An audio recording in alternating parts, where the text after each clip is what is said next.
Good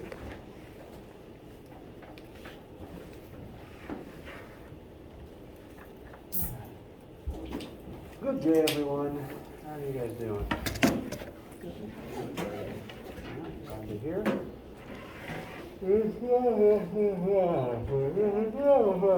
That will be on the test.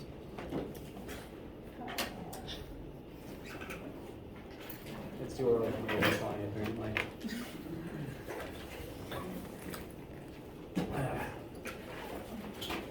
So,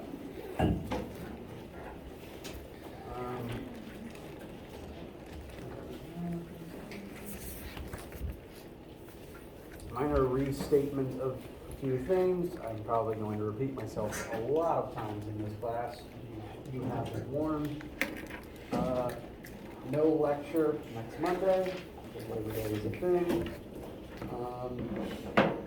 No in-person labs next week. There will, however, be a virtual thing that you can work on together. I encourage it, in fact. Stay tuned for an email with all of the information about that. And homework and quiz have been moved to be due midnight on the 13th. So we have lecture to talk about any questions you have regarding them. There is still lab this week. Do please keep coming. Again, it will only be a brief 30-minute assessment, and we'll talk more about that when you arrive if you haven't already taken it. Any questions about anything before we continue today?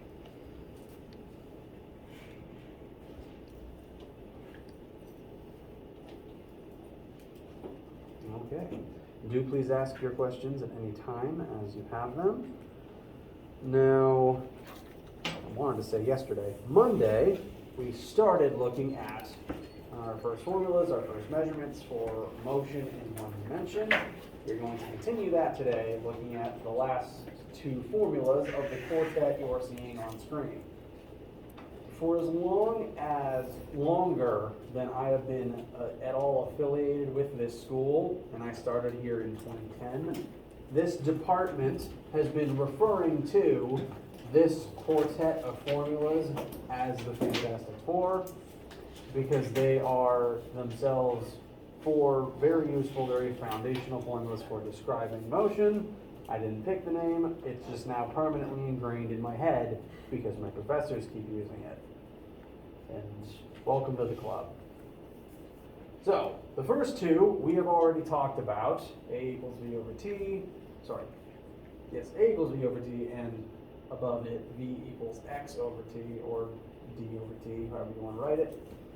One minor question that I want to go ahead and address is the difference between a traditional equal sign and this weird triple equal sign. If you haven't seen that symbol before, it's not going to affect your math at all. Mathematically, it's still an equal sign. You treat it as one. We've already been doing math with these formulas, and they behave no differently. What it means literally in terms of words and writing is, rather than these two things being equal to one another, this is defined as this. Acceleration is defined as change in velocity over change in time. Velocity is defined as change in displacement over change in time. It's technically, at least in terms of writing and meaning, stronger than an equal sign, but mathematically it's still an equal sign. The symbol will show up repeatedly. It's just to tell you that with these formulas we're going to talk about today, these numbers happen to be equal to one another. For these, they are intentionally set up as definitions and direct counterparts of one another. So that is all it means. It is not going to affect your math problems in any way, shape, or form. In fact, when I rewrite these questions, I'm probably going to forget to put the triple sign because it matters so little. It's just going to be the normal equal sign. So we've addressed these definition ones, and we're going to look briefly at the other two today. This third one is arguably the most important one of this quartet. It's the one that will come up the most, and so we're probably going to spend most of the time today looking at it, or at least most of our samples today referring to it. And to briefly define the terms in that formula, we've got delta x equals v subscript 0 times time plus 1/2 acceleration times time squared. The function of this formula is to be able to track the location of any object based on how fast it's initially moving, whether or not it's accelerating, and how long those two processes have been allowed to go on. And we're going to do some examples and talk more about this as we go on. I want to briefly define the parts of the formula first. Delta x you can rewrite as delta y, delta d, whatever you want to call it. I'm probably often going to use delta x or delta y for, depending on if we're looking at a specific axis. For a general case where direction doesn't really matter or axis doesn't matter, you can use delta d. It doesn't matter. I'm going to throw them around pretty interchangeably. Speaking of interchangeable, I want to talk briefly about the way this term is written. One of the professors in this department, Dr. Wanless, is from South Africa, and because I learned from him, I picked up a few of his Britishisms. And so he would call this V naught. And I don't mean N-O-T, I mean N-A-U-G-H-T, which is a Britishism replacement for zero. It just means zero. So V subscript 0 refers to the velocity at the beginning of the experiment when time equals 0. The moment before you press go on your stopwatch. I would more commonly refer to it as initial velocity, and I tend to write VI for that reason. I may still sometimes say VI or V naught, just out of habit because of the people I learned from. They're going to mean the same thing, and to differentiate between a 0 and an O, I tend to put this little slash through it, just for the benefit of people reading it after the fact. They're both going to mean the initial velocity. I'm probably going to use both of the terms and the symbology interchangeably. Whichever one you prefer or end up writing in your math will be fine. If you have some other symbol you want to use, as long as you're consistent with it and I know what it means, that will be fine. I just want to explain this weird quirk in my brain and that it's going to, the two versions will come up and not be the same thing.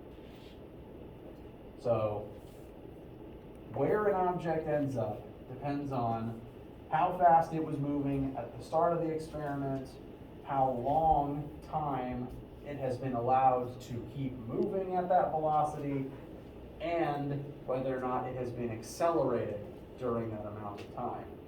The t here is the same variable as this t. You plug the same number into both, you just square the second one. And this formula is very useful because of the number of different cases it becomes relevant in. Again, generally speaking, we can use it to figure out where anything ends up as a function of time. To briefly look at Formula 4 before we start doing math with these things, 4 is the least commonly used of these four. 1, because it doesn't have time in it. There's no t in this one.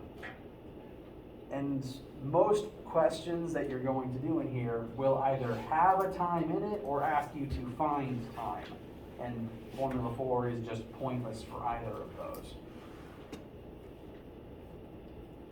However, because it doesn't have time in it, the one fringe case where it is necessary is when the problem doesn't give you time or any way to find it, and you have to find one of these 4 things regardless.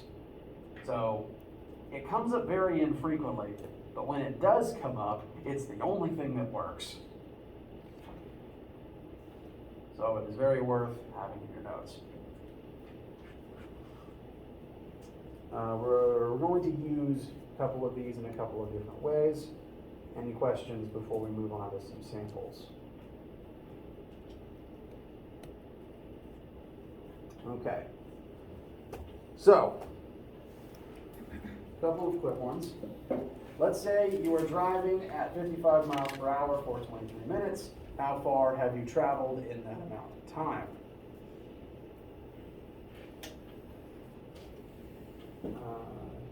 As my usual order of operations for working a question, I do recommend writing down what you know. T is 55, T is 23 minutes. We are asked for how far we go. That's going to be delta V. Before we move on, though, I want to at least acknowledge some of the subtext of these numbers. The question states that we are traveling at 55 miles per hour this entire time. So, this velocity could be referred to as the initial velocity, because it is the velocity at which you're moving at the very start of the equation. But we're maintaining that throughout, so the final velocity is the same. What does that mean for our acceleration? There isn't one. Very good. If delta V equals 0, A also equals 0. So, this is all the information that we can pull out of this question. Off the very top of your head, no wrong answer. What formula do you think would be the quickest thing to use here? Formula 3 works. Again, it's usually your best bet most of the time. So I'm going to write that one down over here. I'm going to use delta D this time. It's VIT plus 1/2 AT squared. We want delta D, so it's already in the form we want. VI is 55. Do we want to plug in 23 minutes exactly as it's written? No, because our velocity is given in miles per hour. We will usually use metric. Sometimes other things do come up. For simplicity's sake, I'm just going to put in one fraction, 23 over 60, to put that into hours, which will be less than half of an hour. And then lastly, what's going to happen to this whole term because A equals 0? Whole thing goes away.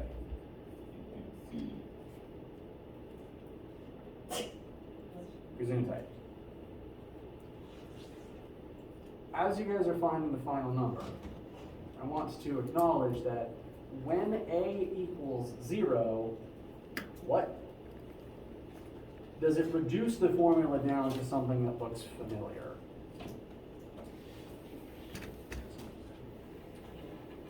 Delta D equals V over T is the same.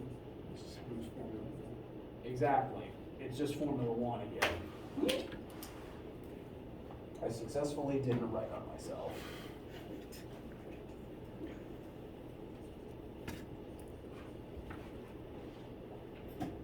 When A equals 0, Formula 3 is identical to Formula 1. That means that Formula 1 is a more specialized case of Formula 3. To look briefly backwards. In your notes, I want you to put a big asterisk next to this one, wherever you have it biggest written, and write, only used when acceleration equals 0. Because this formula, formula number 1, only works if you are moving at constant velocity. As soon as you start accelerating, this one breaks, and you have to consult number 3. Again. So functionally, there's really only 3 formulas. The first one is just, again, a very specialized case of the third one. And because this covers more cases, we're going to end up using it more often. Questions so far?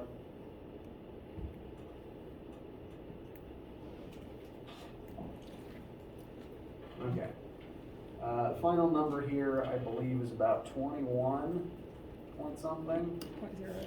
Very good. I'll write that down really quick, just for all the notes. And we weren't really told a direction, so we won't bother with that too much right now. So, that is at least one of the ways in which we can use this. We should now look at some cases where we are accelerating. So, the most common case where an object is going to be accelerating in this class is if it is falling.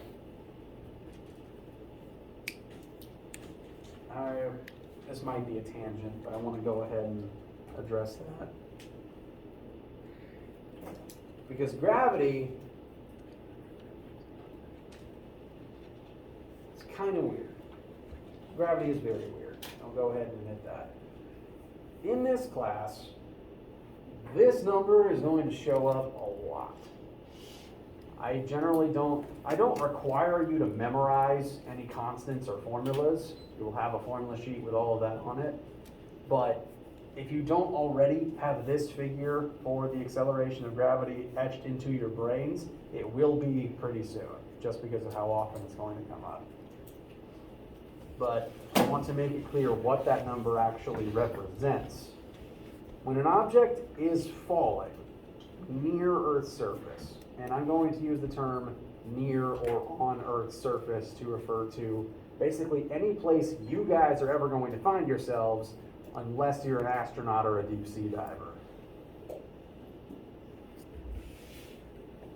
If you want to be an astronaut, do be an astronaut, but that's the only case wherein you're not going to probably be on Earth's surface, generally speaking. As long as you are on or near Earth's surface, most objects, 99% of objects, are all going to accelerate downwards at 9.8 meters per second squared. That is generally a universal thing. And it doesn't matter what objects you are dropping, except for a few specific cases, they will all accelerate down at this rate. I would assume at this point in your lives, someone might have done for you the experiment of dropping an egg alongside a bowling ball and they descend at the same rate. Does that sound unfamiliar to anybody? Okay. That is again because every object falls at the same rate. They have different weights. There's different forces of gravity acting upon their different masses, but those different forces on the different masses result in the same acceleration. So this number will come up a lot. Whenever I tell you an object is falling, you can automatically assume this is its acceleration, specifically downwards.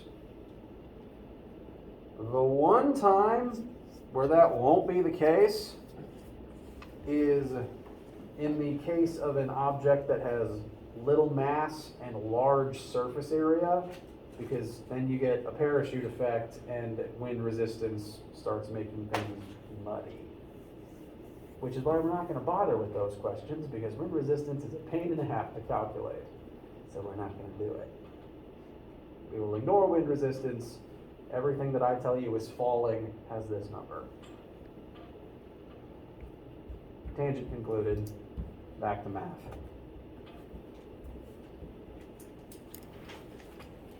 So, new question. You drop a stationary object that begins accelerating at the aforementioned 9.8 meters per second squared downwards. We are asked to find how fast it is moving after 3 seconds and how far it has traveled after 3 seconds. So, listing variables. We know that as soon as we drop this object, it is going to accelerate at this rate. On Earth, at least, objects always fall downwards. You can represent downwards mathematically in a number of ways. Very commonly, the 9.8 is just going to be marked as negative, and the negative just implies down. But in this particular question, everything points down we're falling down, we're moving down, the displacement, velocity, acceleration all point downwards. So adding on the negative is ultimately going to cancel out anyway. So you can, in this type of situation, leave all your numbers positive and just manually indicate afterwards downwards, however you want to write it. Again, me as a human who can interpret your math, I don't care as long as you're consistent. WebAssign might do check how it writes the units on your answers. But we're accelerating down. All objects in free fall accelerate down. We are also told that we want to find two things at time of 3 seconds. Those two things are how fast it is moving after those 3 seconds have elapsed, and the distance it has fallen in that amount of time.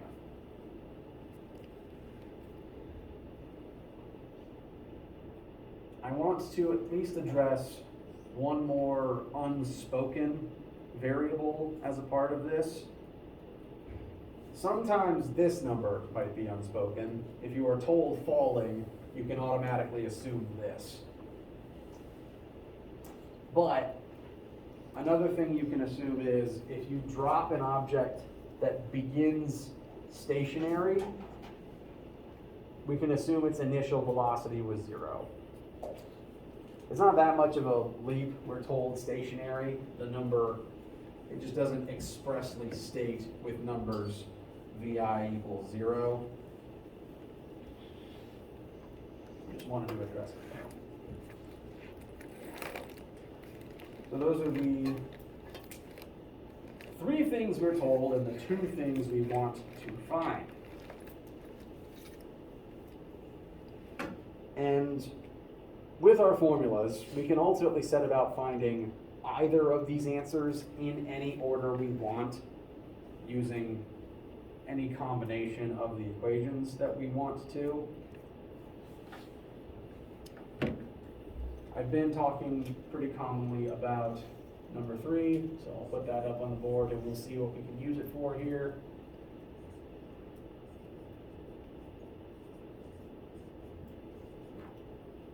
Delta D equals VIT plus 1/2 AT squared. In this equation, we want delta D. We know VI is 0, we know 3 seconds, and we know A. So this first equation, we can automatically use by itself to tell us delta D.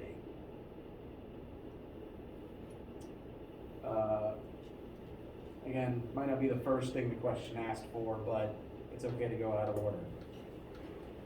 Delta D, that's what we want. So let's plug in 0 times T is 0, plus 1/2 A, numbers this time, excuse me. 9.8 down times a time of 3 seconds squared. Again, order of operations, make sure you're only squaring the 3, not squaring all of your math.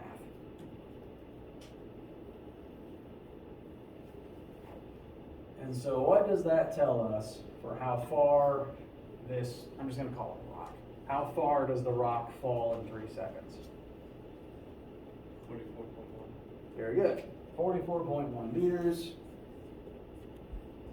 And the only direction that we've noted so far is the down on the acceleration. Time is not a vector, so we keep the downward part. Which makes sense, again, objects fall down on Earth. There's a few things I would like to acknowledge about this answer and the process by which we found it. One, that's far. Again, if like me, you grew up using feet for the most part, you might not have an innate sense of scale for what 44 meters looks like. If 1 meter is about 3.3 feet, this distance, which an object fell in 3 seconds, is about 145 feet. That's a 13, 14-story building in 3 seconds. If you drop something from your probably average height It's not even in the air for 1 whole second, let alone 3. Because the t term is squared when you multiply it by time, as long as you are accelerating at a constant rate and you keep up that acceleration, you're going to keep getting faster and faster, and you're going to cover more and more distance every single second, to the point where you're increasing that distance exponentially every single second. For another sense of scale, just very quickly, what would this number have been if we plugged in 2 seconds instead?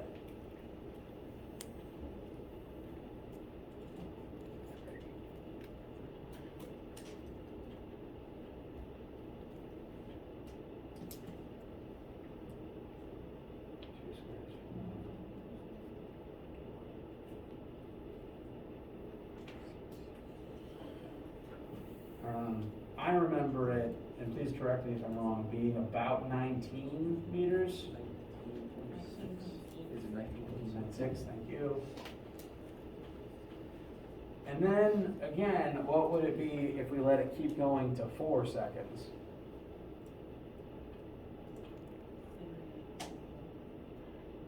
Sorry, say again? 78. Okay, thank you. Another thing I failed to mention about myself, my ears don't work so great. It might just be a function that they're so small compared to the size of my head. So I'm gonna ask possibly for you guys to end up repeating yourselves a lot, and I swear it's just because I literally can't hear you. I apologize. So at between 2 and 3 seconds, we fell a further about 25 meters. Between 3 and 4 seconds, we fell an additional more than 30 meters. The distance every single second keeps increasing, so exponential gains as you continue falling. The longer you accelerate, the exponentially further you will eventually end up going. This is also true when you are driving. If you hit the gas, if your car is stopped and you hit the gas, as you accelerate, you are still moving forwards. It's not an instantaneous thing. You don't immediately kick from 0 to 60 and then start rolling forwards. You're still moving the entire time. Acceleration takes movement to actually get from 0 to wherever you're going. So that's why this formula exists. You will displace as you accelerate. There's no way around it. This is ultimately why launching a rocket ship is so hard, because you have to move through the entire atmosphere as you build up speed to get out of that atmosphere. So that's several asides and tangents about that one. The other thing we are asked to find is how fast we are moving after 3 seconds. I am going to draw your attention to Formula 4 for that one.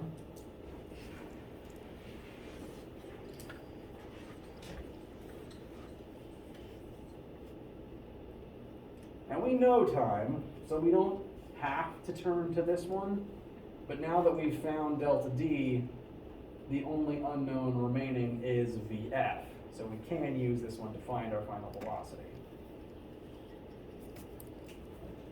So Vf is going to be the square root of 0 squared plus 2 times 9.8 times, I almost wrote down 78, 44.1.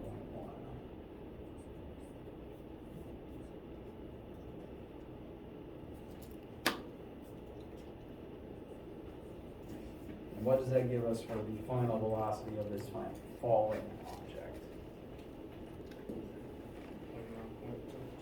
Very good, thank you. 29 for what again? 4. Thank you. Which, again, because it took me a while to develop a sense of scale for metric, that is very fast. If you maintained this speed, you'd move 30 meters every second, which again is very quickly. The thing I want to note about this, it took 3 seconds to get to this speed. Instant acceleration is not instantaneous. When you get in the car and hit the gas, it takes both time and distance to get up to your final speed. There is no way to instantaneously increase your speed. It will always take some number of seconds, even if that number is very, very small. Questions?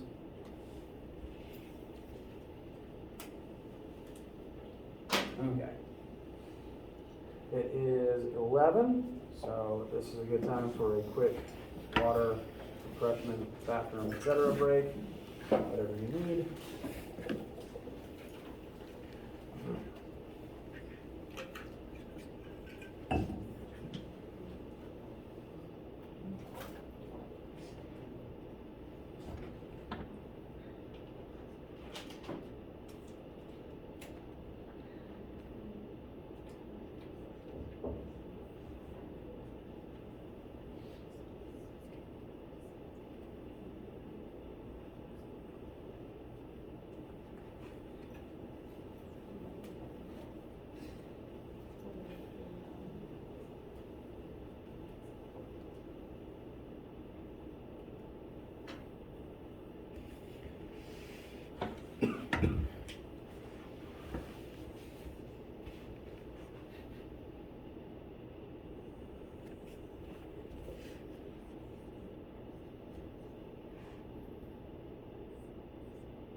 Any questions, needs, concerns, etc. before we continue?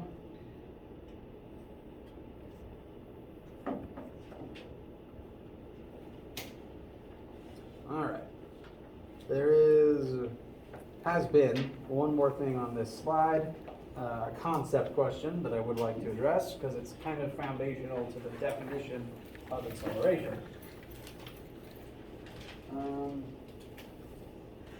If you are riding a constantly spinning carousel or merry-go-round, or the most recent time I went to the fair, I was on the UFO machine that spins real fast and presses you up into the wall off of your feet. That will ultimately have the same principle. But I will also apply the same example to turning in a car, because this is something I know everyone has at least experienced riding in a vehicle. If you are on one of those machines and you are turning at a constant rate, so let's say that you are driving this car and the speedometer says 20 miles per hour and you don't hit the you don't hit the brake as you make this entire left turn, will your speed be the same from start to finish? Yes, if you don't hit the brake, if you maybe even have your cruise control on, the number the speedometer tells you shouldn't change. And you'll be moving at the same speed after having made the turn. This is the same on all of the spinning machines implied on the board version. As long as they're all spinning at a constant rate, the speed at which you're spinning should be constant. Is your velocity the same throughout this entire process on either case here? It's not. Good. I already saw a few people shake their heads. Very good. Why?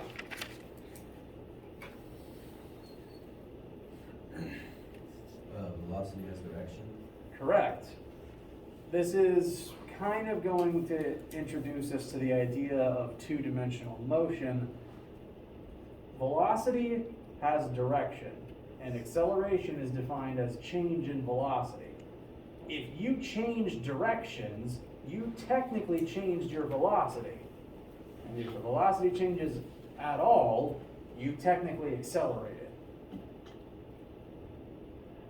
In this case, which I have numbers on the board for, I am going, and this entire time, this is a very poor bird's eye view drawing, just to make that clear. So looking down from above, this is the top of the car, which is why I didn't try to bother drawing tires on it.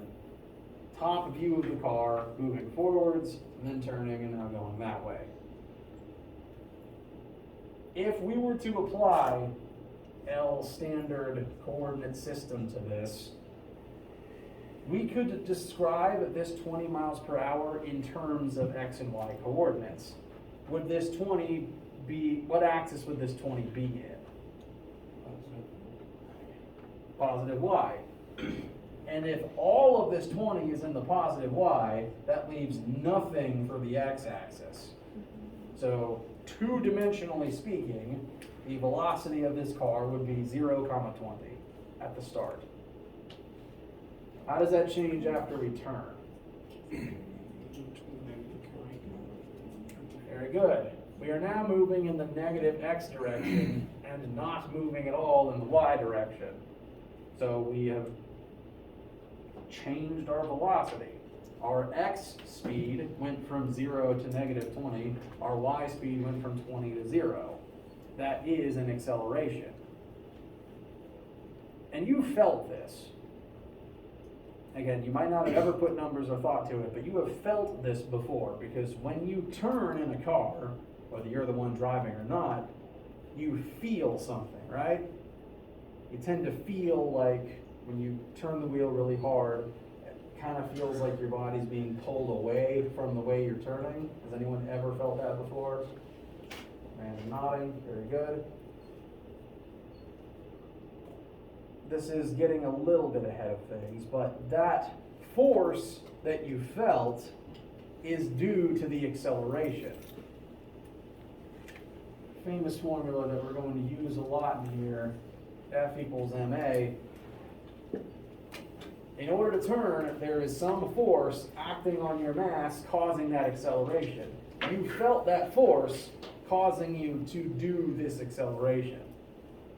Same when you're on whatever carnival spinema thing you enjoy, it tends to feel like you're about to get thrown off the thing. You're feeling a force causing this acceleration to happen.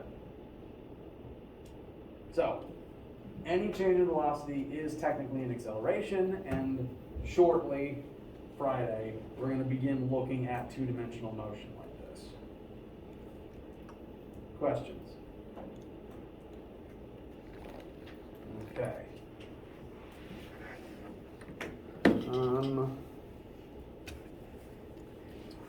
We will end today on a brief refresher of this. This number will become increasingly important because we're going to start working more cases where things fall. And one of the first 2D motion questions we're going to do, well, you just saw it, but I'll do it again, but better this time, is going to involve an object moving forwards in the x-axis as it falls in the y-axis. So we could do technically an entire chapter on just falling and the motion of that marker just now. We kind of will, actually. But again, I want to differentiate between the acceleration of gravity versus the weight of the object in question. This number, acceleration. Every object in our falling projectile questions we're going to start doing, or continue doing, because we've already done one. This will be its acceleration. This is not the object's weight. Weight is the force pulling down on the object. And because gravity exerts a force on that object, it will then accelerate at this rate. Every object has its own different weight. Gravity is the force acting on the object that ultimately causes this acceleration. The weights are different, but they all happen to create the same acceleration as long as wind resistance isn't getting in the way. Or if you're not on the moon. And if you're not on the moon. Questions about anything at all?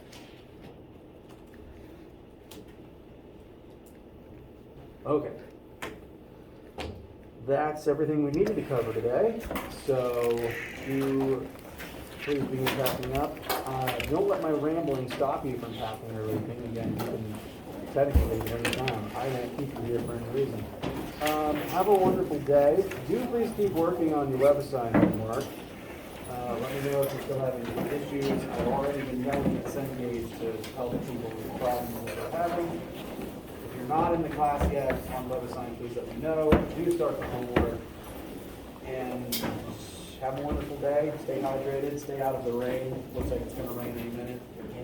Don't let my rambling stop you. I'm going to talk. I'm already thirsty. Why am I still speaking? Bye.